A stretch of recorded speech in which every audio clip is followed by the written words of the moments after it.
총선 사상 역대 최고를 기록한 사전투표 열기의 배경을 놓고 여야의 분석이 엇갈리는 가운데 유승민 전 국민의힘 의원이 굉장히 두렵다는 입장을 밝혔습니다.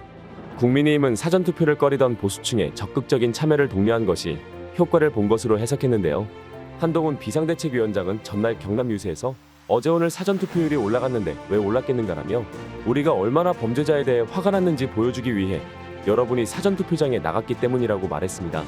김기현 후보는 이를 두고 파렴치한 중대 범죄자들이 설치고 다니는 역대급 비호감 총선을 보며 민심이 부글부글 끓고 있다는 방증이라고 주장했는데요.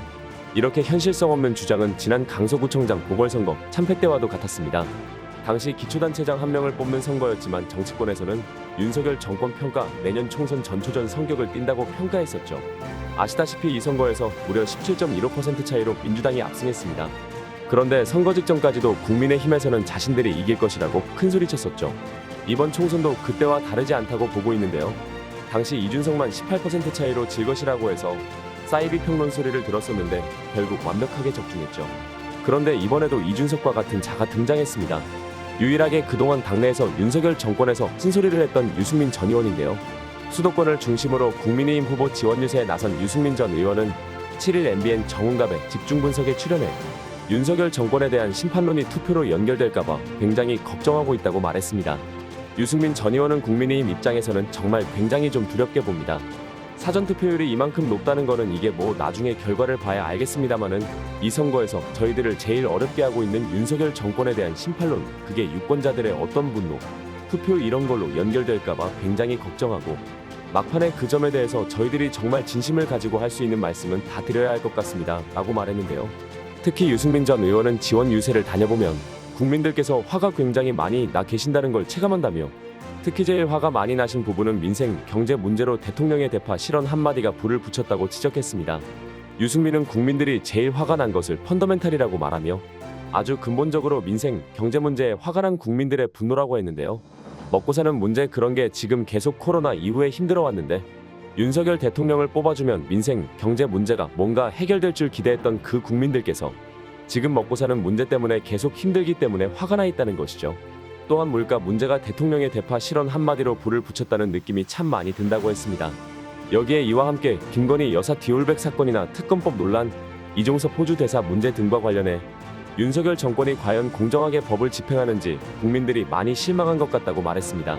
지금 실제로 사전투표율이 높은 것은 성남 민심이 반영된 것으로 보이는 분석이 많은데요. 유승민 전 의원이 두렵다고 하고 대파 발언이 불난데 기름을 부었다고 했는데 이는 실제 투표를 하고 인증샷으로 나타나고 있습니다. 이른바 이를 두고 촛불 심판이 아니라 대파 심판이라고 부르고 있는데요. 중앙선거관리위원회가 40총선 투표장에 대파 반입을 제한하자 온라인상에서는 대파를 상징하는 물품을 들고 사전투표장에 가투표 인증 사진을 찍어 올리는 대파 인증샷 행렬이 이어지고 있습니다. 한 트위터에서는 대파 와이프까지 등장했는데요. 이에 네티즌들은 통쾌해하며 와우 대박, 내가 뭘 본겨, 하여튼 기발한 대한민국 사람들이야 라고 말했습니다. 대파가 금지라고 했더니 머리핀으로 만들거나 가방 펜 등으로 만든 이들이 눈에 띄었는데요. 대파를 가지고 왔지만 가지고 들어가지 못해 바깥에 놓인 대파를 놓고는 대파가 뭘 잘못했다고 투표장에도 못 들어가냐거나 대파는 발레 파킹 후에 투표할 수 있다는 등 패러디 사진도 잇따라 올라왔습니다. 또한 일부 유권자들은 대파는 안 되니까 디올백을 들고 가겠다면서 종이 가방 등에 디올을 써서 선거장에 들어가기도 했습니다.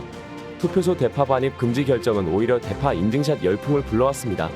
7일 SNS에서는 대파 모양 펜을 만들어 유세장에 가져갈 수 있게 배포한다거나 대파 모양 손뜨개 도안을 올리는 시민들로 인해 대파 인증사진이 줄을 이었습니다.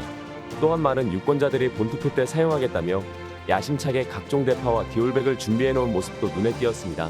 이러한 현상을 그림이나 만평으로 표현한 게시물도 많았습니다. 이재명 더불어민주당 대표는 6일 지원 유세 현장에서 칼틀막 입틀막도 부족해 이제는 파틀막까지 한다며 왜 대파를 가지고 투표소에 가면 안 되나? 대파 갖고 테러라도 한다는 것이냐고 목소리를 높였는데요.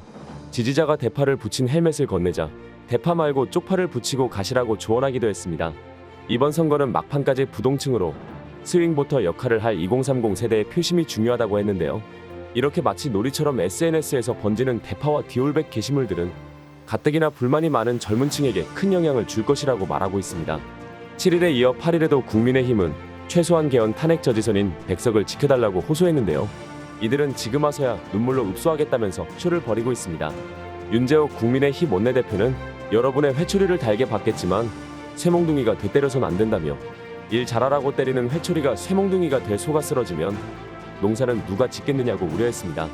그런데 국민들은 회초리가 아니라 쇠몽둥이가 필요하다고 말하고 있는 것이죠. 마치 대파는 쇠몽둥이 같은 역할을 하고 있는 것처럼 보이고 있습니다. 세계적인 뉴스통신사 AP는 지난 5일 대한민국 총선 이슈라는 서울발 기사를 통해 한국 유권자의 주요 이슈 중 하나로 대파 논란을 꼽았습니다. AP는 이 기사에서 윤 대통령은 서울의 한 식료품점에 정부의 물가 잡기 노력을 홍보하기 위해 방문했을 때 대파 가격을 언급함으로써 의도했던 것과 달리 비판을 초래하는 결과를 낳았다라고 전했는데요. 프랑스 공영통신사 AFP 역시 지난 7일 대파의 외침, 평범한 채소가 한국 총선을 흔들다라는 제목의 서울발 기사로 사전투표 국면에서 다시 떠오른 대파 논란을 자세히 다뤘습니다. 특히 중앙선거관리위원회가 대파를 정치적 표현물로 해석할 가능성을 고려해 투표소 출입 금지 지침을 내놓은 이야기를 자세히 전했는데요. 또 이런 방침에 온라인에서는 반발이 커지고 있다고 소개하며 한국 소셜미디어에서 더 많은 양파 밈이 퍼지면서 선관위의 지침은 널리 조롱을 받았다고 전했습니다. 또 AFP는 투표소에 가져갈 파를 주제로 한 기념품을 찾는 움직임이 있다고도 소개했습니다. 해외에서도 한국의 총선에서 대파가 부각되는 것을 보도할 정도로 이번 총선에서 대파는 중요한 민심을 대변하고 있는데요. 여야가 각자의 심판론을 내세우고 있지만 여론조사 등에서 나타난 이번 선거의 강력한 특징은 정권 심판론이 모든 정책과 이슈를 압도하는 사실상 유일 구도로 흘러왔다고 보고 있습니다. 이재명 더불어민주당 대표는 이날 국민을 거역하면 살아남을 수 없다는 걸 보여줘야 한다며 지지를 호소했고 조국혁신당 대표도 지난 2년간 국민들이 투표하고 싶어서 미칠 지경이었다고 생각한다. 윤석열 정권을 심판하기 위해서 아니냐며 투표를 독려했습니다. 이번 총선 선거운동에서 야당들의 메시지는 일관되게 윤석열 정권 심판이었다라고 말했습니다. 이번에 범야권이 151석 과반이 아닌 200석에 달하는 압승을 거둔다면 윤 대통령은 앞으로 벼랑 끝으로 몰리게 될 것이라고 말하고 있는데요. 또한 지금 숨어있는 김건희를 처벌할 수 있는 길이 열릴 것이라고 했습니다. 국회에서 200석은 절대 의석인데요. 대통령의 법률 거부권도 한 번은 쓸 수 있지만 국회에서 200명 이상이 찬성에 재의결하면 무력화됩니다. 김건희 여사를 겨냥한 특검법 등을 더 이상 막아낼 방법이 없게 되는 것이죠. 개헌은 물론 대통령 탄핵소추도 가능해집니다. 실제 조국혁신당은 윤석열 검찰 독재 정권 조기 종식 3년은 너무 길다 등을 슬로건으로 내걸고 있는데요. 야권이 총선에서 200석에 육박하는 의석을 확보한다면 윤 대통령은 남은 임기를 식물 대통령처럼 보낼 것이라고 했습니다. 당장 국회에서는 총선에서 여당이 참패한다면 오는 하반기 국정감사가 윤석열 정부의 본격적인 권력 누수의 시작이 될 수 있다는 전망도 제기되고 있습니다. 이번 총선에서 대파혁명이라 불리는 국민들의 민심이 얼마나 강력한 힘을 보여줄지 기대가 되고 있습니다. 지금까지 오한TV였습니다.